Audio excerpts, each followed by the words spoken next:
Hello everyone, welcome back to our channel. This video is about CA Final Self-Paced Online Module Set B Costing, Chapter number 9, Strategic Performance Measures in Private Sector. In this video, we will be covering all the sums in this chapter in the study material, both illustrations and test knowledge questions. This chapter has more of a theory part only the less part is about practical sums. So we will be wrapping this up quickly. Now, this is the chapter overview that I have taken from the ICS study material.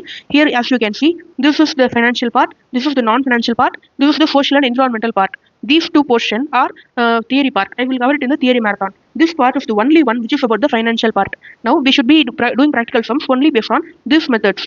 First, we will be seeing what are the methods available here. Now, what is this chapter is about? This chapter is about private sector. When you are operating a company owned by private people, not by government or by any other non-government organization, you are doing it for profit motive. It is owned by private. Here, you have to measure the performance. How much the profit you are earning, what is the return on investment you are getting, how the company is performing, whether it is performing good or not, and you have to compare with the market standards. An average company in this industry, how much they are earning, what is our earning, whether we are earning any extra profit, why we are earning that. Like that, we have to do a lot of analysis in private sector. So for that, we need a lot of tools. Those tools are in the form of formulas: gross profit, return on capital employed. These are the key terms or key metrics with which you can measure the performance of a company. The first thing here you can see is gross profit. You already know about gross profit. Without knowing gross profit, you could not have passed accounting itself. So we all know what is gross profit. Sales minus cost of goods sold, we will get the gross profit. Now, this is not a old formula. We all already know this because obviously we are in CA Finance, so I'm not going into the logics of this and all. And then I'm just reminding you the formulas. What are there? What are we going to use in this chapter? And then what is the formula for cost of goods sold, opening inventory, plus purchases, plus wages, plus direct expenses, less closing inventory. This is the formula for cost of goods sold. You will be adding all the direct cost relating to the stock, and then you will be reducing the closing inventory. This will give you the cost of goods sold. Now, what is the formula for gross profit ratio? Gross profit ratio means gross profit as a percentage of sales. This will give us the gross profit margin. The next thing is return on capital employed. Now, we have two things here. One is return on capital employed, and the other thing is return on investment. What is the difference between these two? We will clearly see. Now, return on capital employed means here, what is the meaning of the word capital? In this formula, what their meaning is that, in the meaning of capital is both equity capital and along with the debt capital. Equity plus debt, both they are considering it as capital in this formula. So, both equity and debt is considered. So this is the total capital. For calculating the total capital, you have to add both the equity and debt. In a balance sheet, if you see, you will have two sides. This will be the asset side, and we will have equity and liabilities. You will have equity, debt, long-term debt, and then current liability we will have. Now, for calculating the total of capital employed, we should add these two. We can directly add these two, equity plus debt, or we can also subtract the current liability from the assets. In that way also, we will get the capital employed. Assets minus current liability is one more formula for capital employed. So when you do this, you will get the capital. This you have to keep it in the denominator. The formula for return on capital employed is PBIT, profit before interest and tax, divided by average capital employed. We are taking the average capital. What is the average capital? Opening capital plus closing capital divided by 2. For any particular year, you have to take the opening and closing capital and take an average of it.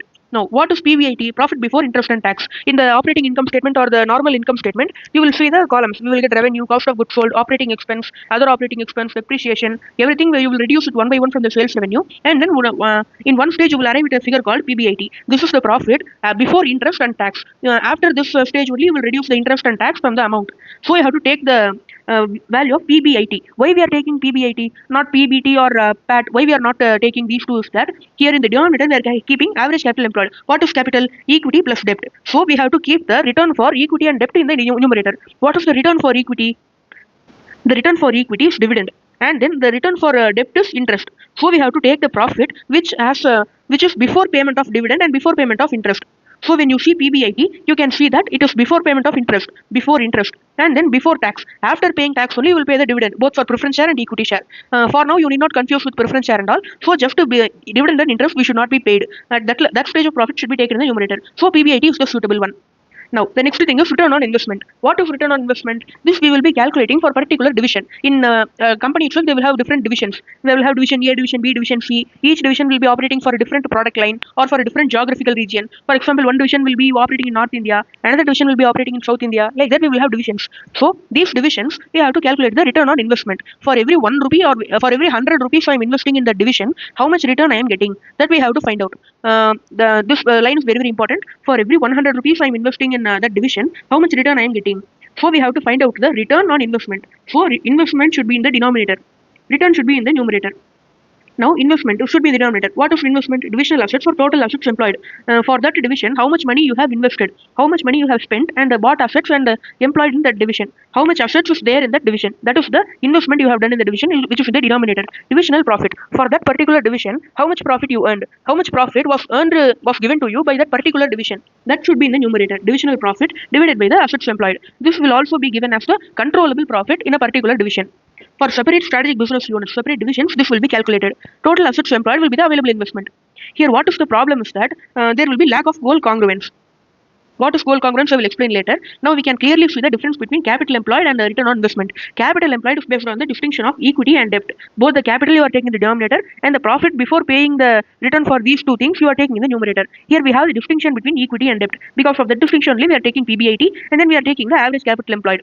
Now in investment, we don't consider whether it is equity or debt. That and all is not relevant. The only thing relevant is how much money we invested in the division, how much profit it gave us back. That is the only thing relevant here. So that is the difference between return on capital employed and return on investment. Next, we are going to see residual income. Before that, we can see what is goal congruence. In a company, what is the main goal? There will be expectation of the investor. For example, when an investor is buying the bonds of our company or buying the debenture of our company, he will have an expectation. What is the expectation? Interest rate is the expectation. When a company is preference shares are bought by an investor, the investor will have a required rate in mind. That is the preference dividend. And when a person investor is purchasing the equity shares of a company, he will have an expectation. That is the expectation of cost or cost of equity we will call. You might have studied in CA Inter Financial Management itself, where every investor has their own expectation. And then based on all those expectations, and then the return we are earning, and then the return they are expecting, also based on the weight of the amount which they are investing, we will calculate the average rate. That is called as the weighted average cost of capital. The average expectation from an investor, if an investor is investing in our company, this will have the average of debt, preference share, equity share, everything will be there in the weighted average cost of capital.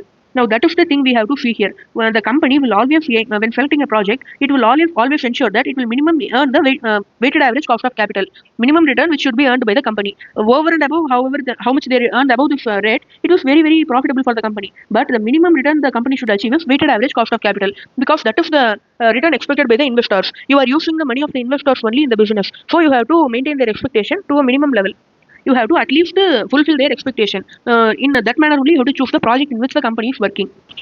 Now, this is the concept of goal congruence. When a company is working in goal congruence, what is being told is that every project that is being selected will be selected based on weighted average cost of capital only. Whether the particular project is achieving the weighted average cost of capital or not, that will be the main thing which they are seeing when selecting a project. But in return on investment, that is not the objective. For example, if a company has three divisions, division A, B, and C, the return on investment of particular division, existing return on investment is 10%, 10%, and then 8%. Now, what is the weighted average cost of capital of the company? It is coming to be 9%. Now we have a new project. The new project is giving a return of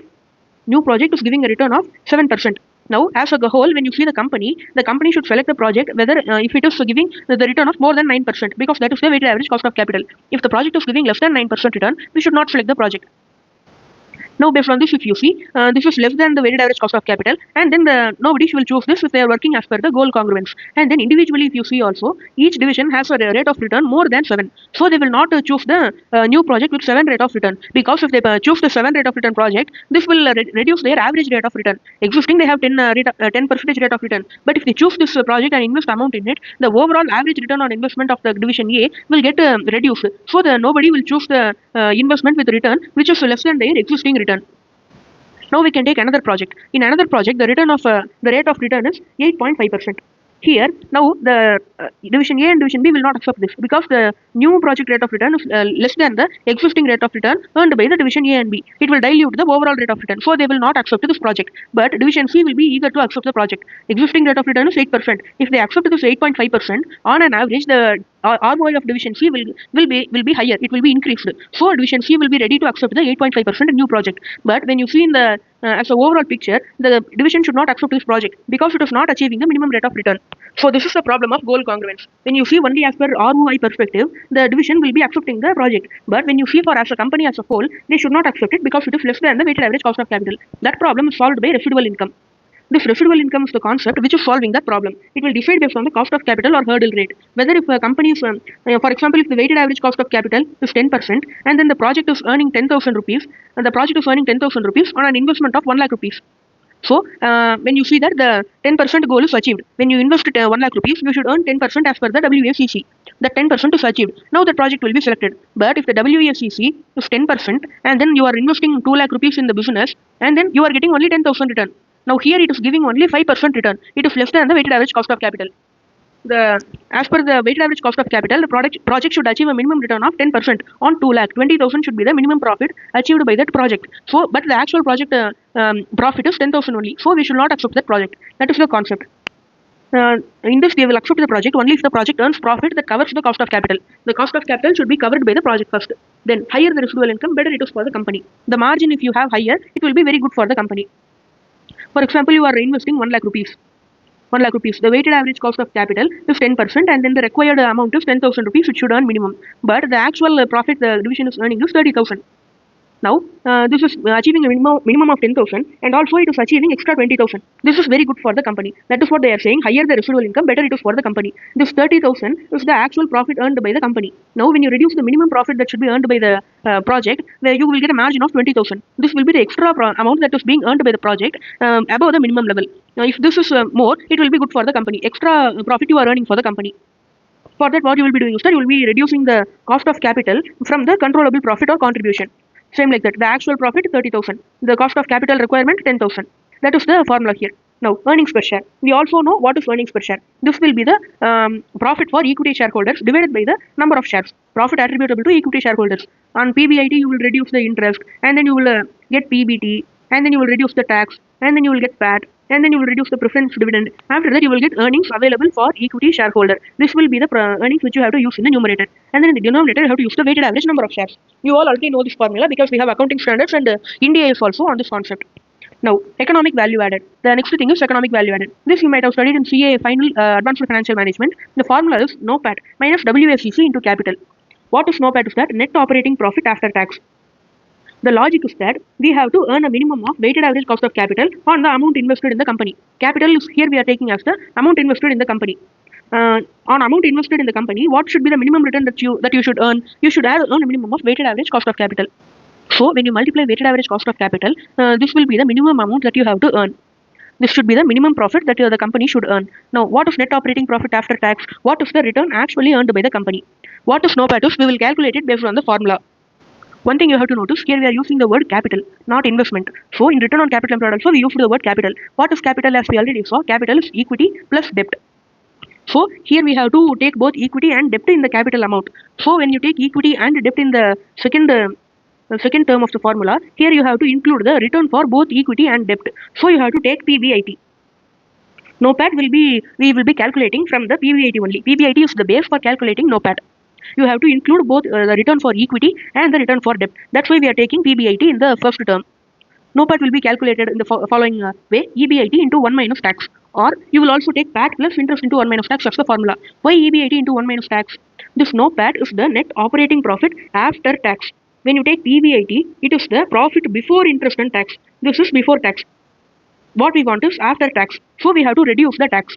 PBIT will also be called as operating profit. This is one more name of PBIT. So when you have to reduce the tax from PBIT, what you will do? When you do normally, you will reduce the interest and then you will reduce the tax. Now what will happen is that when you take this amount, this is PAT. You do not have the interest in it. We want interest to be inside the amount, inside the value which we take in the first term, because we are including debt in the capital. So what we have to do, we cannot take PAT. Now in PAT what we can do, we can add interest net of tax. When you add interest net of tax to PAT, you will also include the interest in the PAT. Why we are taking 1 minus tax is that we need it after tax. So we are taking profit after tax and then interest net of tax. That's the logic behind the formula for PAT plus interest net of tax. You can also have another derivation for it. EBIT, when you directly multiply 1 minus tax, you will get this amount. This PAT plus interest into 1 minus tax. How is that? PBIT into 1 minus tax. PBIT is the same as EBIT. When you do 1 minus tax in EBIT, you will get PAT plus interest into 1 minus tax. How? PBIT, you can expand it and write it as PBT plus interest. So PBIT, when you reduce interest from it, you will get PBT. So when interest goes to that side, PBIT is equal to PBT plus interest. Now when you expand and write it like that, PBT plus interest, 1 minus tax will remain the same. So PBT into 1 minus tax and interest into 1 minus tax. When you do 1 minus tax multiplication in PBT, you will get PAT, profit after tax. Now one thing you have to remember here, whenever you multiply 1 minus tax into something, you are reducing the tax amount for that particular value. For example, if you are having 10,000 profit, the tax rate is 30%, and then you are multiplying 10,000 by 1 minus 30%. 10,000 into 1 minus 0.3. 10,000 into 0.7. You will get 7,000. Now, when you do the calculation, 10,000 is the profit, 30% is the tax. Tax will be coming to 3,000. When you reduce the tax, you will get 7,000. That is the same effect when you are getting when you are multiplying 10,000 by 1 minus tax. So, when you multiply PBT by 1 minus tax, you are reducing the tax on profit. When you are multiplying 1 minus tax with interest, you are getting interest net of tax. Why we are taking interest net of tax? Another logic is that here we can see we are getting a calculation with interest and without interest. For example, assume we have a PBIT of 1 lakh. In both the cases, in this first case, you have taken loan from the bank or any other financial institution, and then you are paying interest. In the second situation, we don't have any interest.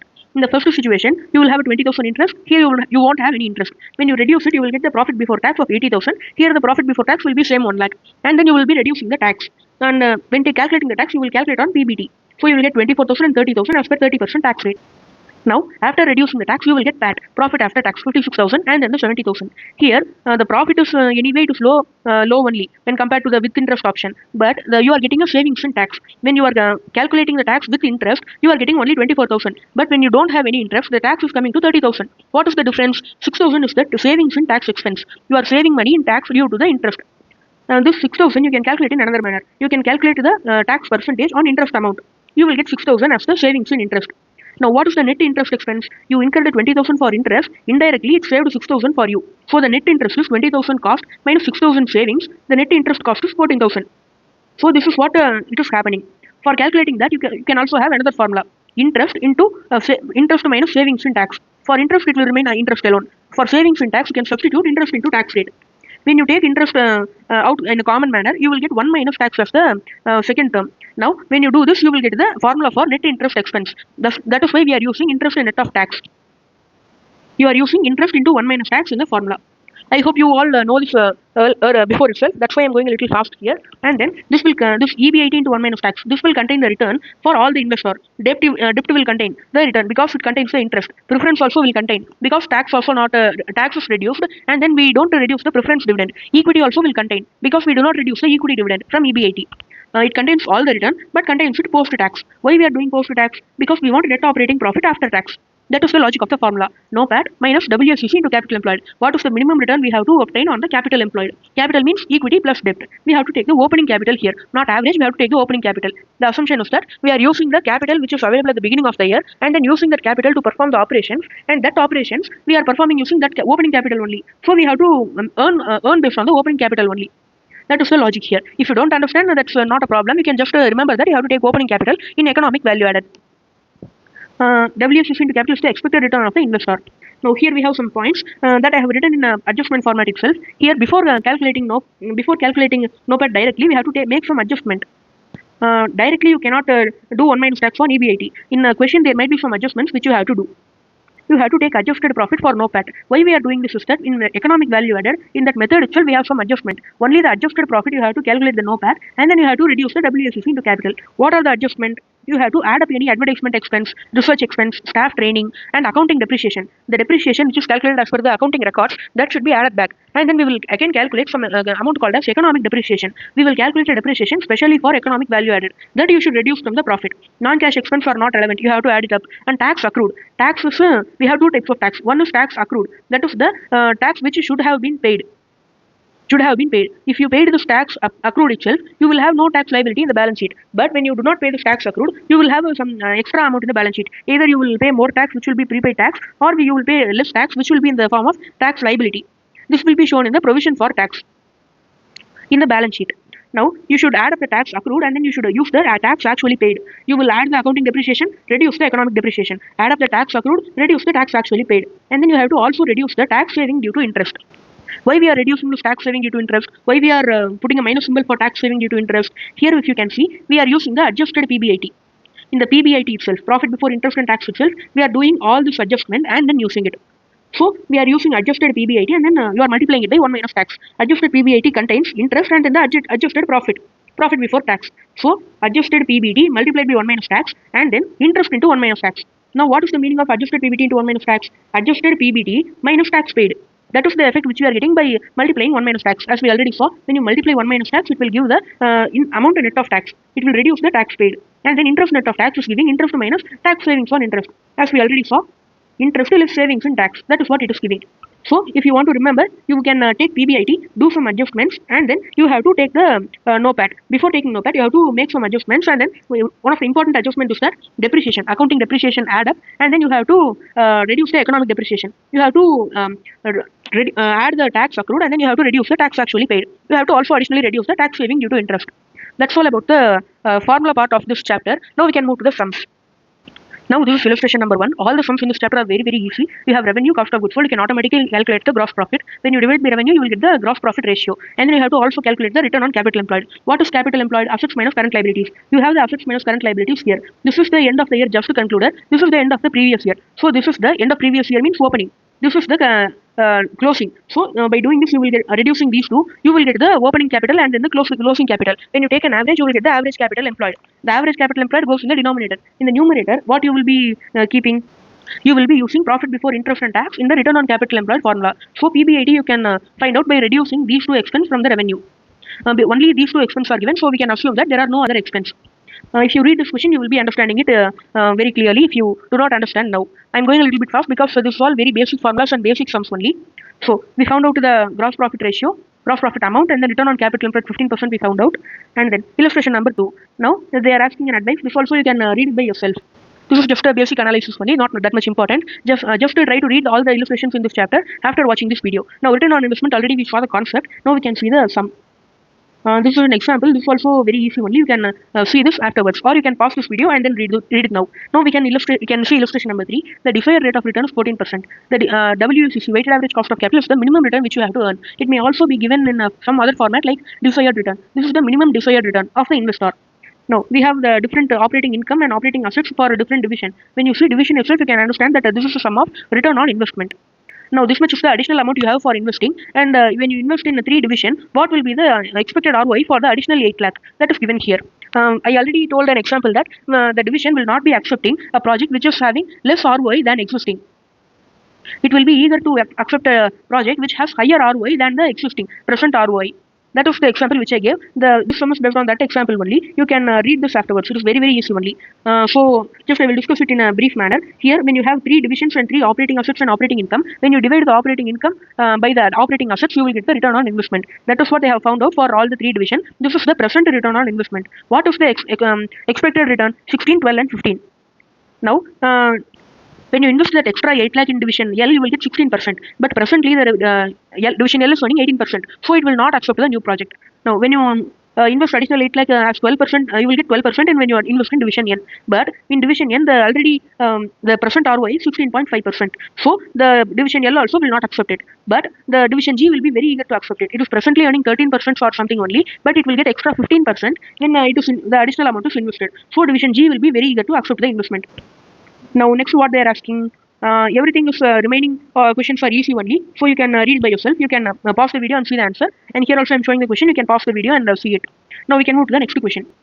Now this is illustration number 4. This is based on the concept of economic value added. Here also we need WSCC into capital employed we are doing in the formula. So we need the capital. What is capital? Equity plus debt. What is equity? Share capital and resource and surplus. For debt you have to take the long term debt. This is trade payables. This is a current liability. We will not include in capital. So we should add all this and get the capital. And then WSCC. What is the weighted average cost of capital? For that also we are given the cost of equity and cost of debt. We are also given the PBIT and then the interest and tax rate. Now we can see the solution. Here, the formula they have written, NOPAT minus WACC into capital employed. Capital employed they have found out by adding the 3 amount. WACC, they are calculating the weighted average cost of capital in the normal method only. Same in CA, Interfinancial Management, you would have seen this in a chapter, cost of capital. Same method only they are calculating. They are calculating the weights for equity and debt. This is the total capital employed. Out of this, equity is first 2 alone. When you total, you will get the equity. This is the weight for equity divided by total capital. And this is the amount of debt. So, weight of debt divided by total capital. This first thing will give us the weight of equity. Second thing will give us the weight of debt. You have to multiply the cost of equity and cost of debt, and then you have to find out the weighted average. This is the process of finding out the weighted average cost of capital. I think you all know this. That's why I'm going a little fast here. You will get 12.07 as the weighted average cost of capital. When you substitute everything in the formula, you will get the economic value added. PBIT, when you reduce the interest, you will get PBT. When you are getting PAT, when you are adding interest net of tax, you will be getting no PAT. Or else you can take directly to PBIT 2202.84 and make 1 minus tax, 1 minus 0.30. When you do this calculation also, you will directly get this 154941.99 amount. Now that's all about this question. Now we can move to the next question.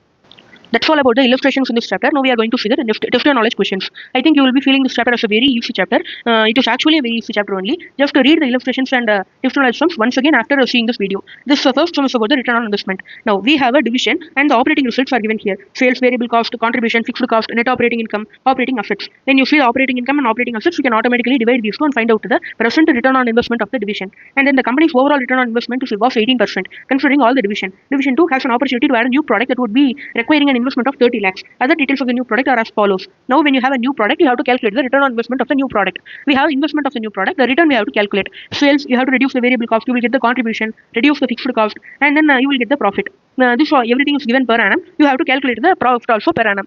Now we can see the solution. Now for the new product line, this is the return on investment. When you do this, you will get 6,30,000 and then the investment is 30 lakh. The return on investment of the new proposed project is 21%. Now the last year ROI, they have given the operating income statement. Out of that, you can calculate the return on investment of the last year. That is 32%. Now the new project is 21%. Now the manager will not accept this 21% project because currently they are earning 32%. Now if they accept this, this will also add to the return on investment, and on an average, when you calculate, the return on investment will get low, will be reduced. That's why the manager will not accept. The manager will reject the investment proposal that is given here. And then they have given the residual income also. When you calculate by residual income approach, this much is the profit actually earned by the division, 6,30,000. And what is the cost of capital? 18% is the cost of capital, which is given in the question. And when you calculate the cost of capital on the investment amount, 30 lakh multiplied by 18%, you will get some amount that will be the cost of capital, 5,40,000. And when you see you are getting a positive of 90,000 as the residual income, you are earning more than the cost of capital. So as per the goal congruence, when you are seeing a picture of overall company, you should be accepting the project. Now we are going to see question number 2. In this, we have a company. That company is having 2 divisions and they have 2 divisional manager also. For one division, they have 1 manager. So for 2 divisions, they have total 2 managers. Now they have system. They are rewarding the manager with bonus. The base salary of the manager is 7,20,000, but they are giving a bonus to the manager. The bonus is based on the return on investment. The minimum return on investment to be achieved is 12%. If the manager achieves exactly 12%, he will not get any bonus. He will just get the annual salary. But if he achieves the bonus, what will happen is that if he earns extra 1% point in the return on investment, he will get an extra 3% of annual salary. When he earns 2% of 2% extra over and above the 12%, he will get 6% of annual salary as bonus. Like that, they have a system. Now this is the information relating to the 2 divisions. We have revenue, profit, head office cost, everything we have. Now for return on investment, we are calculating for a particular division. So we have to include only the controllable cost and controllable revenue. So we have to calculate the controllable profit. When you are calculating the controllable profit, you should not involve any items of head office, like head office cost or head office revenue, allocated revenue. Then all you should not include. So the profit which you have to take is this profit, 5,290 and 3,940, because the net profit given here includes the head office cost. So we should not take it. And then here we have the total assets, non-current asset, cash inventory, and then we have trade payables also. Now we have the name of the manager responsible. Here, when calculating the assets, what is the formula for return on investment? The controllable profit divided by the controllable assets, or the total investment in the division will come in the denominator. Here we have to calculate in the format of assets because we are given assets only. Now for purchasing assets, the division will have the money from 2 sources. First source, the money will be from the head office. The head office is the top management, which is raising the money through IPO, debt, everything by issue of preference share, everything. And the head office, top management, is giving the money to the division. And then second source is that every division will have a particular limit up to which they can borrow. They will borrow from outside. As if they are a separate company, they will have a particular limit up to which they can borrow by themselves. The money coming to the division is in 2 ways. One is from the head office, another is from the borrowing from outside. Here, by using these 2 amounts, the capital invested by the head office, the amount invested by the head office, we can keep it as capital. The borrowings, we can keep it as liability. By adding these 2, total amount, they will purchase the asset. The division manager will purchase the asset. So, for example, the head office invested 100 rupees, and then the liabilities, what we can say, the divisional manager borrowed from outside for 20 rupees. The total assets they bought, total now they will have 120 rupees. By using that 120 rupees, they will purchase the machinery. This value of machinery is asset, 120 rupees. The capital is 100 rupees. And in the liability is 20 rupees. Now we have the asset here. What is the asset? Non-current asset, cash inventory and trade receivable belonging to the particular division. It is given here. By adding these 2, we can get the total asset. Non-current asset and cash inventory, we will get the total asset. Now, out of this, what we have to do is that the denominator should contain only the amount invested by the head office. So, we have to reduce the trade payable. What is trade payable? The amount borrowed by the division independently from outside. So, we have to reduce the trade payable from the total asset. Only then we will get the controllable asset. Or we can also call it as the investment by the head office, top management. We are calculating return on investment on only the investment made by the head office. So, we have to reduce the trade payable. Or else, if you if you don't need this much explanation, you can just keep it as the total assets less the trade payable. This you can keep it as a simple formula. Now we know the return. The numerator should contain this profit. The denominator should contain the asset, which should be calculated by this manner, which I told now. By doing this, we will get the return on investment. And after calculating the return on investment, we can calculate the bonus also. How much percentage the manager earned more than 12%. That we have to calculate. And then accordingly, for every 1% extra earning, we should calculate 3% of annual salary as bonus. Now we can calculate the ROI. Here, when you see, as I told, we have the controllable profit, and then the net assets, we have reduced the trade payable. Same like that, you will get do for both the division, and you will get the return on investment. Now we have to calculate the bonus for the employee. Now in the divisional manager of the first division earned 28.5% return. 28.5 is the actual earning. When you reduce 12, which is the minimum earning, he earned extra 16.5%. Now the company will pay bonus only for whole percentages. The fraction will be ignored. So 16% he earned extra. For this we will give the bonus. For every 1% extra earned, we will give 3% of annual salary as bonus. He earned 16% extra. So how much we will give the bonus? 16 into 3. Now 16 into 3, he will get 48% of bonus in the salary. The total salary is 7,20,000. Now the bonus comes to 48% of salary, but there is a rule in the company that the maximum bonus will be 20% of the salary. So the maximum bonus 48 will be restricted to 20, and the employee will get a bonus of 7,20,000 into 20%. When you multiply, you will get 1,44,000. This is the earnings which is given as bonus to first divisional manager. Now in the same manner, you have to calculate for the next divisional manager also. That calculation is given here. You can verify it by your own. Now they are also asking one more thing. Now in the third subdivision, they have asked whether the bonus based on return on investment is good or not. That they have asked. This paragraph, when you read it, you will have an extra information, and based on that information, you can decide that whether providing bonus on the basis of return on investment is good or not. That you can decide. Now that's all about this question. Now we can move to the next question, which is about the economic value added. In this, we have a company. The information for that company is given here. We have 2 years data is given here. We have profit after interest and tax. This is PAT, and then we have interest. We have opening capital and then the closing capital. We have the capital structure also. Weight of equity and weight of debt. That they have given here, and then we also have the cost of capital, cost of equity, and the cost of debt, which is pre-tax, and then we also have the tax rate. They have also given some stock market information and all. What we have to do in this question is that we have to calculate the economic value added and then analyze the result relative to earnings per share and share price. We have to make analysis. This analysis part, they have given theory long paragraphs that you can read it afterwards. Now I am going to tell you the calculation for economic value added alone. What is the formula for economic value added? NOPAT minus WACC into capital employed. For the NOPAT, what is the formula? PAT plus interest into 1 minus tax. Now we have the PAT here, and then the interest is here. The tax rate is also given. When you calculate, you can easily calculate for both the years. And then we have to take the opening capital employed, and then we have to calculate the WACC. What is WACC? We have to multiply weight of debt by the cost of debt, and then weight of equity by the cost of equity. By doing this, you will get the WACC, weight of debt. The weight of debt is 0.4 and 0.4. The weight of equity is 0.6 in both the years. This 40% is the weight of debt, 60% is the weight of equity. In place of WD, you have to put 0.4. In place of WE, you have to put 0.6. And then cost of debt and cost of equity. Cost of equity, here you have 14.2%. You have to take 14.2% here. And then for cost of debt, what you will take is that you will take the debt percentage, interest rate, cost of debt, 8% into 1 minus tax rate you will do. Because we have to use the cost of debt post-tax only. Here they have given pre-tax. So when you do this, you will get an amount. When you calculate 8 into 1 minus 30%, you will get 5.6%. This should be substituted for KD, 5.6%. When you calculate this, you will get the weighted average cost of capital. Since you might have calculated this everywhere, in CA Interfinancial Management also, in CA Final Financial Management also, that's why I'm going a little fast here. If you want, you can read the solution slowly after watching this video. Now, we have calculated all the amounts. Now we have to substitute in the formula and we have to find out the answer. Now if you can see the solution, they have calculated the same way as I told. Profit after tax PAT they have taken, and then interest into 1 minus tax. That they have added here. They are getting the NOPAT. Opening capital employed they have taken here, and then weighted average cost of capital they have calculated the same way that I told. 0.6, 0.4 weight, and they have taken the cost of debt in a post-tax manner. Now EVA they have substituted in the formula and calculated EVA for both the years. Now they have also calculated EPS that you can see it by yourself. It is a simple calculation only. Now I will tell you the calculation of this EPS. Here when you see in the question, they have given the PAT and they have given the number of shares. When you divide the PAT by the number of shares, you will get the earnings per share for both the years. And then they have given the stock market index also. For the particular company, they have given, I think so. And then they have given the share price also by themselves. Now they are just comparing it in the solution. This is the solution, and this data has been exactly copied from the question, and they have calculated the percentage change alone. I think you know how to calculate the percentage change. So now we can move to the next question, which is also about economic value added. Now we can see the fourth question. This question is a little bit different. In this, we have a company which has two divisions. One division is water distribution operation. Other division is water bottle operation. And then in the first department is very, very special. This is highly regulated by the government. And then the government itself prepared a return on capital employed maximum percentage also for the first department. Why? Because the motto of the government is to provide sustainable water in a cost-effective way to the people. So they are thinking that this water distribution operation should not charge more from the customer and earn a lot of profit. The profit of the water distribution operation regulated by the government should be at an acceptable level. If the why they are doing this is that if the distribution division earns more profit, how they are earning the profit? They are charging more money from the customer. If they are charging more money from the customer, they cannot sell water cheaply to the customer. The motto of the government is to sell the water cheaply to all the people. So they will not allow the division to earn a profit more than a particular level. The return on capital employed maximum ceiling level, which is set by the government, is 7%. If the company is earning more than 7%, the company will get penalty.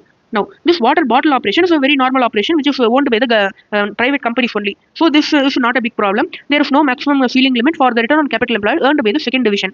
Here they have given the revenue, operating cost, operating profit. This is the PBIT. I have already told that PBIT also has another name called operating profit. They are reducing the finance charge. This is nothing but interest. And then they are getting PBT, tax, PAT, and then capital employed. We need a capital employed for calculating the economic value added. They have given last year and current year. Last year capital employed and current year capital employed based on audited accounts for both the divisions combined they have given, and then this determined by the regulator for WDO only. For the first division alone, the company has not determined the capital. The government itself has determined the capital and given it to the company.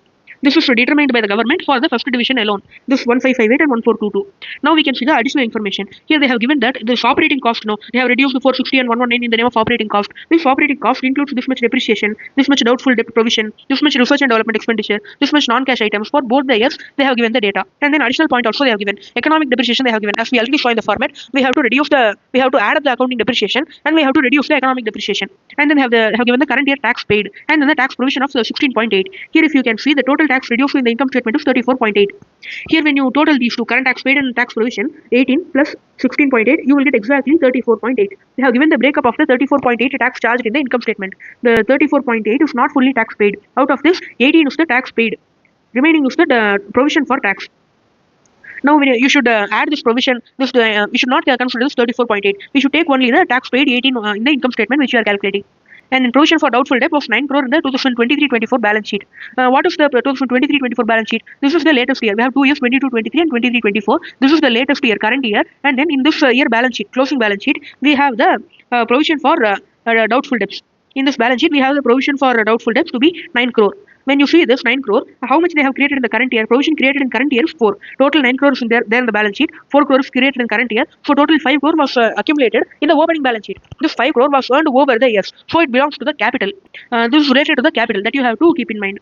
And the next thing is research and development expense they have given. It has been non-capitalized. It belongs to a new project that will be developed over 5 years and it's expected to be of long-term benefit to the company. The 23-24 is the first year of this project. Here they have given that research and development expenditure of 24 crore rupees. It has been reduced from the revenue in the name of operating cost. In the format itself, we saw that we should add up the research and development expenditure also. And then they have given the cost of capital and then the weight of equity and weight of debt. We know how to calculate the weighted average cost of capital. We already saw it in a detailed manner in the previous question itself. This they have given pre-tax rate 6%. We have to reduce the tax also. For that 6% into 1 minus tax rate. Tax rate is 30%. So for calculating KD, cost of debt to post-tax, we have to do 6 into 1 minus 30%. This value we will get, this will be the post-tax cost of debt. And using this we will calculate the weighted average cost of capital. Now we can see the solution. Now, as you can already see, they have taken the operating profit PBIT and then they have done some adjustment. They have added the non-cash item, accounting depreciation they have added back, doubtful debt provision they have added back, research and development they have added back. These data is directly taken from the question. If you can see, the operating profit is 162 and then this 4 items only they have added back. Depreciation, provision for doubtful debt, research and development and then other non-cash item. This number also will match exactly the same. Now we can see the next part of the solution. They will have reduced the actual tax paid and then the tax saving on interest. We can see it. They will also reduce the economic depreciation. As we saw earlier,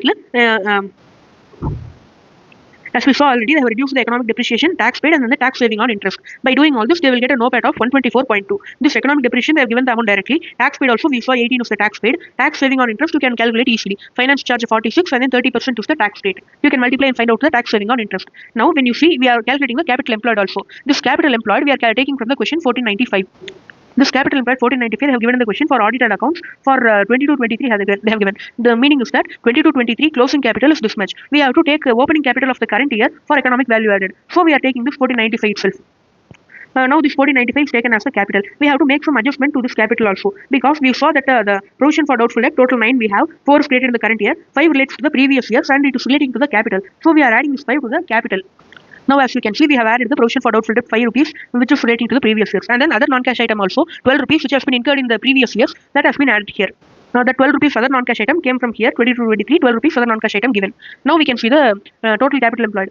When you make this adjustment, you will get this amount as the capital employed at the start of the year. WACC, as we saw already, you will take post-tax cost of debt and you will calculate it. EVA you can also calculate. NOPAT we got, and then we got the WACC capital employed also. Easily we can calculate the EVA. Now we can see the next part of the question. In this they are asking whether the return on capital employed of the division, government-owned division, whether it is within the limit or not. That is they are asking. For return on capital employed, what is the formula? Operating profit divided by capital employed. We can see the question for getting the data. For the government-owned division WDO, this is the operating profit 95, and then the capital employed is 1,422. We are taking the capital employed.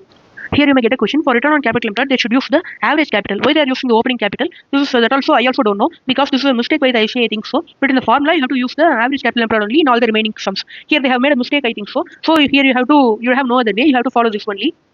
So they have taken the operating profit and then the capital employed and have calculated the return on capital employed for the government-owned division. The return on capital employed is well within the limit of 7%. Now the next thing they are calculating is operating margin, and some analysis they have given. We can see the calculation of operating margin. Now for calculating the operating margin, the formula is operating profit divided by the sales. Here we have the operating profit and the revenue also. You can divide it and find out the operating margin percentage for both the division. That is what they have found, and they have given analysis paragraph and all that you can read it by yourself afterward. Now we can see the next question, question number 5. In this, they have already calculated everything. EVA, WACC, everything they have calculated. We have to find out what is the mistake in this. Here, everything is correct only. Operating profit they have taken, non-cash expense added up, marketing expenditure added up, tax they have reduced, tax on interest, lost tax relief on interest, tax saving on interest they have added up, and then they are getting the NOPAT. And then they have taken the capital employed. From the statement of financial position, we have to see note number 10. Marketing expenditure capitalized. That also we have to see note number 7. Adjusted capital employed. And then they have calculated the WACC and then the EVA. We have to see the additional information to find out the mistakes. The debt to equity ratio is 1:1. Accordingly, in the WACC also, they have taken equal weights 1/2, 1/2. And then cost of equity 15%. Cost of equity taken 15%. Cost of debt pre-tax is 7.8%. Tax rate is 30%. Here they have taken the cost of debt pre-tax itself. We have to take it as post-tax. So 7.8 into 1 minus 0.3. This should be the cost of debt which should be taken here. That is one mistake. And then the next thing is interest charged was 163.2 lakh. Now we have to calculate the tax relief on interest. Interest charged multiplied by the tax rate. When you do this, you will get the amount. If you do that, you will get exactly 48.96 only. So there is no problem in the tax relief on interest. And then one more point is in the current fiscal year, BC spent 80 lakh in training and development by the leveraging latest digital technology. Here what we have to understand is 80 lakh spent on training and development. In the format we already saw that the training and development expense also should be added to the operating profit when calculating the NOPAT. So that they have not added here. So we have to add that 80 lakh training expenditure. Additionally, that is one more mistake. Marketing expenditure 46.2 lakh has been spent in the last 2 years each year to build the long-term brand. They have spent 46.2 lakhs marketing expenditure that has been added to BBIT, so there is no problem. Now the next thing is total research and development spending of 20 lakh during this year to do the in-depth study and all. They have not added the research and development expenditure. We should add the non-cash expense, tax accrued. We should add the marketing expenditure, training and development expenditure, and in the research also we should add here. We should add training expenditure 80 lakh and 20 lakh research expenditure. 2 mistakes we found out in NOPAT. And then the company has paid tax of 260 lakh. Paid taxes 260 lakh. And then the tax charged as per the accounts is 269.6 lakh. Here they have used the tax as per the accounts only. We have to take this out and we have to use 260 as the tax. Now we found out all the mistakes. Now we can see the next point also. The capital employed during the period. Note number 10. We saw here, no? The note number 10 we have to refer. That note number 10 is given here. Capital employed during the period. 4564 opening, 4802 closing. Here if you can see, they have used 4802. Closing capital they have used. But for EVA, we have to take the opening capital. So we have, for calculating the capital, we are taking the opening capital 4564 and then we are adding the marketing expenditure 46.20. That we should add because in the current year also we incurred it. Last year also we incurred it. In last year capital, it might not have been added. It was calculated as per the normal accounting. We have to add this marketing expenditure into the capital also, previous year capital also, to find out the adjusted capital employed for calculating economic value added. Now we can see the solution. Now the mistakes which we found out, they have corrected. Training expense they have added 80 lakh, research expense they have added 20 lakh, tax they have changed from 269 to 260. Now next thing is they have taken the opening capital, added the marketing expenditure, found out the adjusted capital, and then here the thing, the post tax cost of debt they have taken 7.8 into 1 minus 0.3. You will take 7.8 into 0.7. That is what they have done here. We have calculated everything correctly in the solution. And now by doing everything correctly, we are getting the correct EVA. That is what we have to find out. This is the list of common adjustments which we are doing during calculating NOPAT. This you can read it once. I have already told everything about this in the while seeing the topic itself. So you need not read it separately. But if you want an extra assurance, you can also read it once. Now that's all about this chapter. We have covered all the practical sums in this chapter. Now we can move to the end of this chapter. Now what we have to do is that after completing this video, you can all take the study material and then read all the sums one by one and go to do a plain reading. It will be helpful for you to retain the concepts and once again check the sums. That's all about this chapter. Thank you for watching this video till the end. Subscribe to the channel if you find this video useful. Also, you can find the notes link which I used in the earlier part of the video in the Telegram channel. The link for joining the Telegram channel will be given in the description and in the pinned comment. Like, share and subscribe to the channel. Don't forget to do it. Thank you.